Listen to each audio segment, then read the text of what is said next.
Hello mga kapatid! So, Ate Angel is back. So, I'm here. We're going to feature a different gadget this time. So, before, puro smartphones lang yung mga nire-review ko. Pero, for now, our friends from Extreme gave us this opportunity to review a big smart TV. So, as you can see in my back, this is a very huge 55-inch smart TV. And, talagang mapapawaw ka sa mga features nito.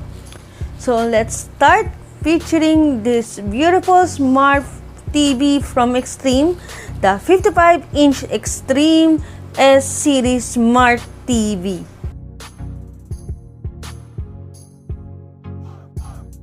So, looking at this box, talagang you will know that this TV is indeed big but surprisingly not that heavy to its size.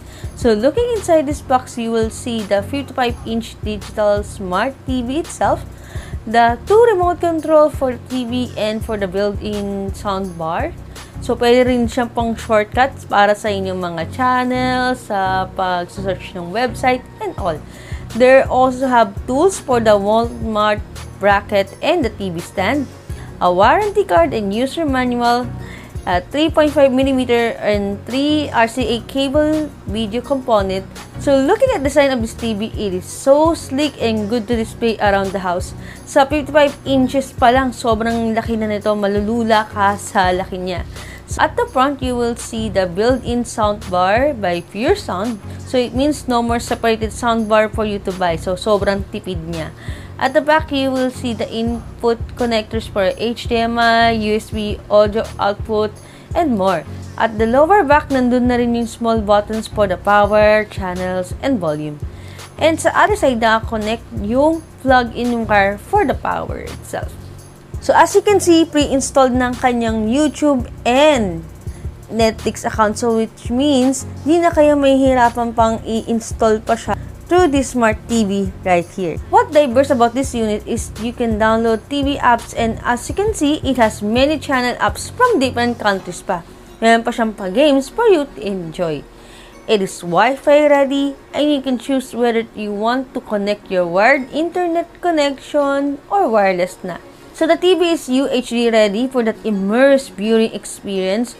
You can watch your Netflix and YouTube vlogs with their 4K native HDR performance, and it also have an excellent viewing angles too. Fastcast na siya, which means you can connect your smartphones, and since allocated input na siya like multiple HDMI, you can attach your gaming consoles, laptops, and more. One of the best part of this unit for me is the built-in soundbar, which can produce crisp and bass sound para kang naka-home theater. And you can also adjust the sounds based on your reference para mas ma-enjoy mo ang pag-binge watch mo. And as you buy this unit, meron na rin siyang 2-year service warranty and 1 year for parts and labors na kasama. So for 26,000 pesos guys you can now have the perks of a 4K smart TV that is big in size and sound performance.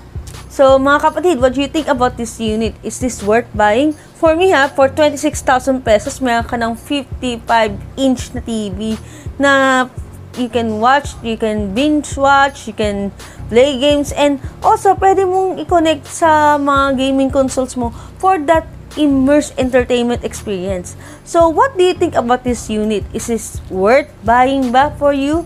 So, let us know about your comment, your suggestions, and your violent reactions, whatever it is, in our Tech Kuya YouTube channel. You can also see our reviews and our happenings at astig.ph also. And you can follow us and subscribe to this channel. So, this has been Ate Angel. So, I hope to see you guys. Stay safe and continue to inspire one another. Paalam!